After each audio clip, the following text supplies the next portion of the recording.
Good morning, students. So yesterday, what we have done, we have done the types of the magnetic material. We have done the diamagnetic material, properties of the diamagnetic material, suitable diagram of the diamagnetic material, then paramagnetic material, and then ferromagnetic material. After this, we have done that is basic, your permanent magnet and the electromagnet, and factors affecting the permanent electromagnets, that you everybody know that. So yesterday we have finished our magnetic effect of current unit. So now we are going to start the new unit, that is electromagnetic induction. This is the new unit, that is electromagnetic induction. So before doing electromagnetic induction, let me start with the basic term, that is your magnetic flux. जैसे आपने electric flux पढ़ा था, number of line, कौन सी? Electric field lines crossing through a area, that is called electric flux. इसी तरीके से जो मैग्नेटिक लाइन ऑफ फोर्स या मैग्नेटिक फील्ड लाइंस भी हमने पढ़ी थी, नॉर्थ से स्टार्ट होकर साउथ पर एंड होती है, तो वो सारी these are the imaginary line of force tangent to which give the direction of the magnetic field. Okay, तो आपका जिस तरीके से इलेक्ट्रिक फ्लक्स बना था, उसी तरीके से आपका मैग्नेटिक फ्लक्स भी बनता है. किसमें? मैग्नेटिज्म में.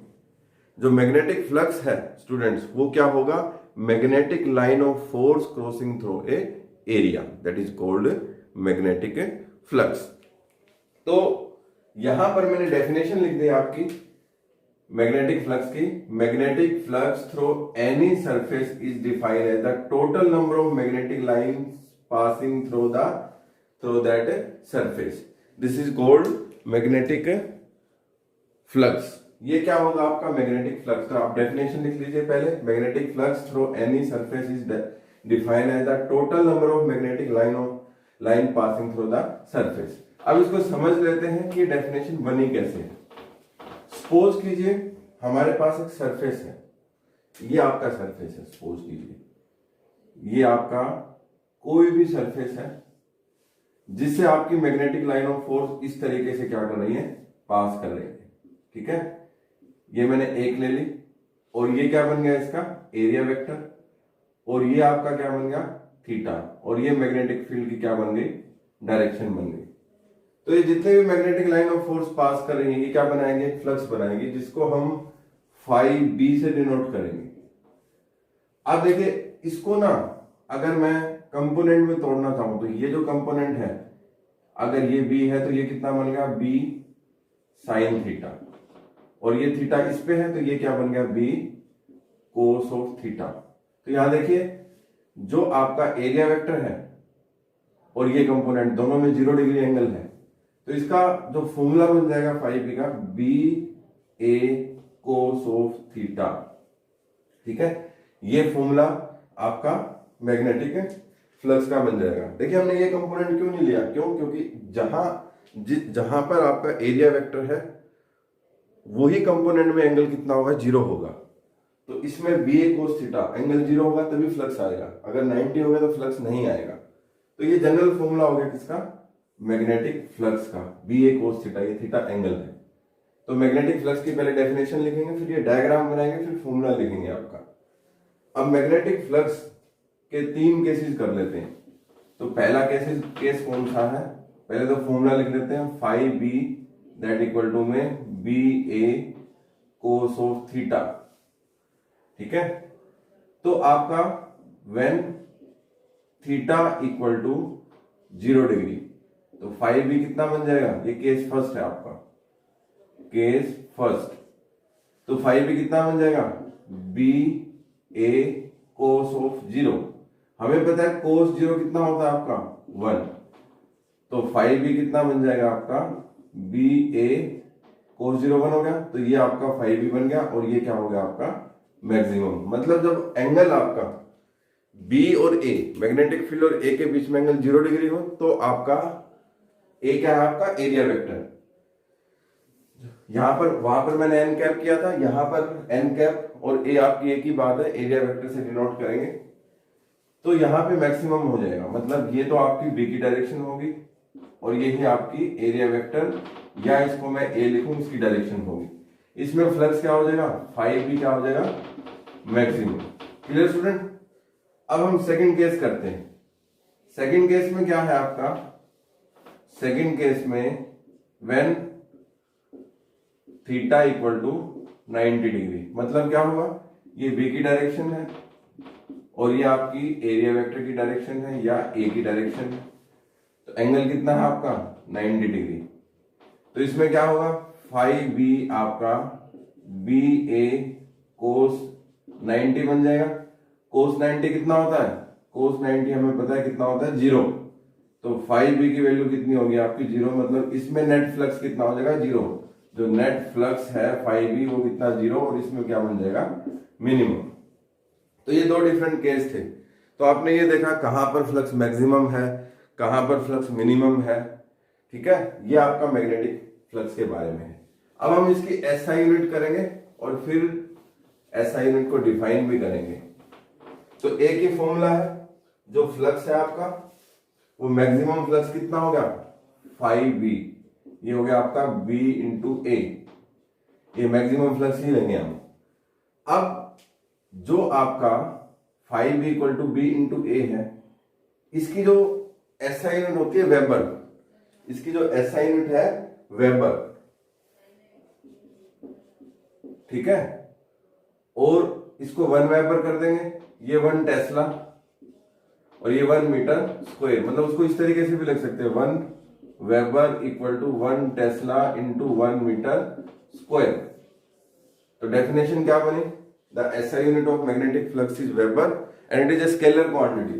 ये भी लिख लीजिए, स्केलर क्वांटिटी, ये आपकी क्या है, स्केलर। जैसे इलेक्ट्रिक फ्लक्स बेटा आपका क्या था, स्केलर क्वांटिटी था, उसी तरीके से मैग्नेटिक फ्लक्स भी क्या है आपका, स्केलर क्वांटिटी है। तो इसकी डेफिनेशन भी लिख लीजिए। अगर आपका आपका टेस्ला की मैग्नेटिक फील्ड 1 मीटर स्क्वायर के एरिया में है, तो फ्लक्स कितना होगा, 1 वेबर। या आप इस तरीके से कह सकते हो, अगर आपका मैग्नेटिक फील्ड 1 टेस्ला, या if the magnetic line of force which is having magnitude 1 tesla is crossing through 1 metre square area, then magnetic flux linked in this circuit that is your 1 weber. ये आपकी क्या है, इसकी SI unit. अब उसके बाद हम करेंगे सीजीएस यूनिट इसकी।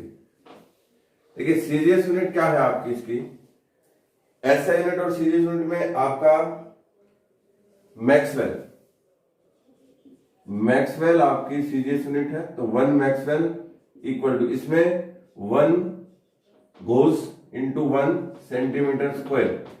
अब 1 जो मैक्सवेल है ये आपका 1 गोज कितना होता है, 10 की पावर -4 आई थिंक। ये कितना होगा आपका 10 की पावर -4 टेस्ला, और ये कितना होगा 10 की पावर -2 मीटर स्क्वायर। ठीक है, तो आपका 1 जो आपका मैक्सवेल है, ठीक है, वो आपका 10⁻⁻8 newton metre square, sorry tesla metre square. और मैक्सवेल जो है, इसका मतलब क्या हुआ, 10 की पावर -8 वेबर। तो 1 जो मैक्सवेल है इक्वल टू 10 की पावर -8 वेबर, क्योंकि टेस्ला मीटर स्क्वायर किसके बराबर था, वेबर के बराबर था। तो ये भी कई बार पूछी जा सकती है कि सीजीएस यूनिट क्या है, मैक्सवेल है। सीजीएस यूनिट क्या है आपकी, मैक्सवेल है। और आपका जो रिलेशनशिप है सीजीएस यूनिट में और एसआई यूनिट में, वो आपका क्या आएगा, 1 Maxwell equal to 10⁻⁸ weber. So this is about the 1 Maxwell that should be equal to 10⁻⁸ weber. तो स्टूडेंट ये आपका जो छोटी छोटी टर्म है ये काफी इंपॉर्टेंट है। ठीक है, एसआई यूनिट भी आपने की, और ये आपका क्या है, स्केलर क्वांटिटी है। ठीक है, उसके बाद जो नेक्स्ट कॉन्सेप्ट है वो मैंने यहां लिखा है, Faraday's law of EMI, electromagnetic induction. ये क्या चीज है, Faraday's law of electromagnetic induction. Electromagnetic induction ये आपका फेराडे नाम का साइंटिस्ट था जिसने इलेक्ट्रोमैग्नेटिक इंडक्शन के ऊपर क्या किया, एक्सपेरिमेंट किया। And after the experiment he has written the laws, the first law of Faraday, second law of Faraday. The first law, whenever magnetic flux linked with the circuit changes, induce EMF is produce. मतलब अगर आप magnetic flux को किसी भी तरीके से change करेंगे तो आपकी एक इंड्यूस ईएमएफ आएगी सर्किट में। ये हम एक एग्जांपल से समझ लेते हैं। बड़ा, ये आपका एक मैग्नेट है, ये हमारा मैग्नेट है जो यहां पे इसका नॉर्थ पोल है, यहां साउथ पोल है। तो ये फील्ड लाइन कैसे बनाएगा, ऐसे बनाएगा। ये फील्ड लाइन बनेगी इसकी, ठीक है। और हम इस तरीके से भी कर सकते हैं, ये बनेगी फील्ड लाइन, ये आपकी फील्ड लाइन बनेगी, ठीक है। नंबर ऑफ फील्ड लाइन होंगी। अब इसने क्या कहा है, when ever magnetic flux linked with circuit changes, induce EMF is produce. तो मैग्नेटिक फ्लक्स क्या होगा, ये आपने एक एरिया ले लिया, इस एरिया में जितनी नंबर ऑफ लाइंस क्रॉस कर रही हैं वो क्या बनाएंगी, phi B magnetic flux. But ये मैग्नेटिक फ्लक्स तो कांस्टेंट, आप इसको चेंज कैसे करोगे। अब चेंज करना बड़ा आसान है। आप क्या करोगे, इस सर्किट को आप सपोज कीजिए इसके पास लेके जाते हैं, ठीक है। इसके पास लेके जाएंगे तो मैग्नेटिक लाइन ऑफ फोर्स या फील्ड लाइन चेंज हो जाएंगी। मतलब अगर आप मैग्नेटिक लाइन ऑफ फोर्स या फील्ड लाइन को चेंज करें तो फ्लक्स चेंज हो सकता है, ठीक है। क्यों, क्योंकि फ्लक्स होता ही magnetic line of force crossing through area है, ठीक है। तो यहां पर मैग्नेटिक लाइन ऑफ फोर्स को कैसे चेंज करेंगे, जैसे जैसे मैं इसको नजदीक लेके जाता हूं मैग्नेटिक लाइन ऑफ फोर्स आपकी इंक्रीज होती जाएंगे और फ्लक्स भी आपका क्या होगा, बढ़ता जाएगा। इसका मतलब पहले के मुकाबले अब फ्लक्स की वैल्यू क्या हो गई, चेंज। तो जब ये वैल्यू चेंज होगी तो इस सर्किट में एक इंड्यूस ईएमएफ बन जाएगी या इंड्यूस करंट बन जाएगा। ये किसने बताया था, फेराडे ने। ये मतलब है इसका, whenever magnetic flux linked with circuit changes, induce EMF is produce. जब हम इसको पास लेके गए तो फील्ड लाइन बढ़ गई, ठीक है। कैसे, जैसे अगर मैं इसको पास लेके जाऊंगा, ये यहां पर है, सपोज कीजिए एक और डायग्राम बनाता हूं, ये इसका क्या है, साउथ, ये क्या है, नॉर्थ, और ये मैंने फील्ड लाइन बना ली, ठीक है। ये सारी फील्ड लाइन बना ली। अब यहां था, बट मैं इसको कहां लेके गया, यहां लेके गया, ठीक है। अब फ्लक्स क्या हो गया, इंक्रीज। जो 5B है वो इंक्रीज हो गया, किसके मुकाबले, यहां के मुकाबले। यहां फ्लक्स जो था वो यहां नहीं है, मतलब यहां फ्लक्स सपोज करो 5 वेबर था, तो डेफिनेटली यहां पर आपका 7 वेबर बन गया, मतलब 5 से 7 चेंज हो गया। अब इस चेंज में जो है आपका, ये फेराडे ने क्या बताया, जैसे ये चेंज हुआ तो इस सर्किट में आपका एक करंट इंड्यूस हो गया, एक ईएमएफ इंड्यूस हो गई। ये आपकी क्या थी, Faraday's law of electromagnetic induction, जो फर्स्ट लॉ थी। क्लियर, समझ में आ गया। अब सेकंड क्या था, magnitude of induce EMF is directly proportional to the time rate of change of range in the magnetic flux linked with the circuit. दोबारा बता देता हूं, magnitude of induce EMF is directly proportional to the time rate of change in magnetic flux linked with the circuit. अब Faraday ने पहले ये तो पता कर लिया कि भाई जैसे जैसे हम इसको पास लेके जाएंगे या आप दूर लेके जाते हो, जैसे मैंने ये तो पास का एग्जांपल बताया, इसमें फ्लक्स इंक्रीज हो गया। जैसे जैसे हम दूर लेके जाएंगे तो आपका फ्लक्स डिक्रीज हो जाएगा, तब भी फ्लक्स क्या होगा, चेंज, और तब भी आपकी ईएमएफ आएगी, या फिर आपकी क्या होगी, जो करंट है वो क्या होगा, आपका इंड्यूस होगा। क्लियर। तो दोनों ही जो आपके दोनों ही मामले हैं उनमें आपका फ्लक्स क्या होगा, चेंज। पास लेके जाएं तब भी फ्लक्स चेंज होगा, दूर लेके जाएं तब भी फ्लक्स चेंज होगा।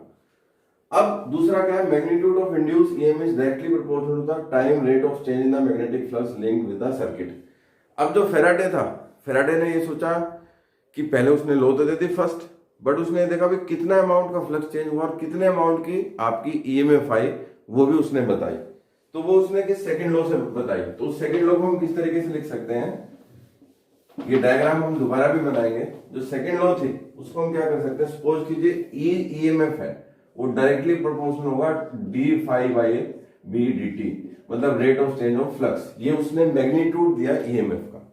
तो E जो है वो होगी minus N D phi B by D T. तो इतने अमाउंट का अगर इसका मैग्नीट्यूड ले तो ये वैल्यू इस तरीके से आ जाएगी D phi B by D T. Clear student, ये इसका मैग्नीट्यूड है। तो ये सेकंड लॉ थी। सेकंड लॉ लैंग्वेज में इस तरीके से लिखेंगे और मैथमेटिकली आप इस तरीके से लिखेंगे। मतलब हमें पता लग गया जितना फ्लक्स चेंज हुआ उतनी इंड्यूस ईएमएफ आई। अगर फ्लक्स चेंज 10 के करीब हुआ तो इंड्यूस ईएमएफ 10 के करीब 10 के तरीके से आएगी। अगर फ्लक्स 100 के तरीके से चेंज हुआ तो ईएमएफ इंड्यूस भी क्या आएगी 100 के तरीके से। अभी ईएमएफ इंड्यूस और करंट इंड्यूस आपके एक ही बात है आपकी, मतलब हमें सर्किट में करंट को इंड्यूस करवाना है। ये देखिए काफी इंपॉर्टेंट है इलेक्ट्रोमैग्नेटिक इंडक्शन। आपका जो ट्रांसफॉर्मर है जो आप में घरों के सामने देखते होंगे ट्रांसफॉर्मर लगे हैं, वो सभी इसी पे डिपेंड है इलेक्ट्रोमैग्नेटिक इंडक्शन पे। तो वो भी हम करेंगे डीपली ट्रांसफॉर्मर भी। अब क्या था जो मैंने ये लिखा कि E equal to minus N D phi B by D, T दिया था लेंजिस लॉ या लेंज लॉ भी बोलते हैं इसको। लेंज नाम का एक साइंटिस्ट था जिसने बताया कि किस डायरेक्शन में फ्लक्स चेंज होगा, किस डायरेक्शन में अमाउंट ऑफ ईएमएफ इंड्यूस होगी या करंट इंड्यूस होगा, ये बताया किसने, लेंज लॉ ने। तो लेंज लॉ क्या थी, it states that the induced current produced in a circuit due to change magnetic flux always flow in such a direction that it opposes the cause that produce it.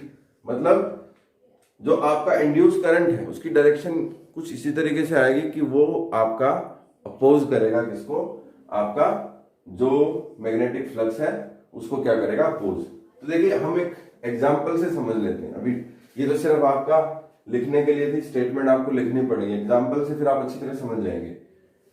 ये दोबारा से मैंने यही ले लिया, ये आपका साउथ पोल, ये नॉर्थ पोल, इससे फील्ड लाइन निकली, ये फील्ड लाइन निकली आपकी, ये फील्ड लाइन निकल गई, ठीक है। अब यहां पर मैंने एक सर्किट को बनाना है जिसमें आपका मैग्नेटिक फ्लक्स होगा, तो ये मैंने सर्किट बना लिया, ठीक है। अब जैसे जैसे इसमें आप इसको पास लेके जाएंगे, इसको पास लेके जाएंगे तो ये इसको अपोज करेगा। मतलब ये पोल क्या बन जाएगा, नॉर्थ साइड, और ये क्या बन जाएगी, साउथ, रिपेल करेंगे। ये क्या था आपका लेंजिस लॉ। लेंजिस क्या कहता था, देखो इसको हम पास लेके जाएंगे, फ्लक्स तो चेंज होगा, इसका मतलब ईएमएफ तो आएगी, उसकी डायरेक्शन क्या होगी, जैसे इसको पास लेके आएंगे ये ईएमएफ इसको, ये आपका जो मैग्नेटिक फ्लक्स है ये इसको अपोज करेगा। मतलब ये नॉर्थ, ये पोल अगर अपोज करेगा तो मैग्नेट के हिसाब से ये पोल, ये सिरा कौन सा मिल जाएगा, नॉर्थ, और ये सिरा साउथ। और आपका करंट किस में आएगा, एंटी क्लॉकवाइज डायरेक्शन में, एंटी क्लॉकवाइज डायरेक्शन में। मतलब यहां जो करंट किस में हो गया, इसमें एंटी क्लॉकवाइज डायरेक्शन में, ठीक है।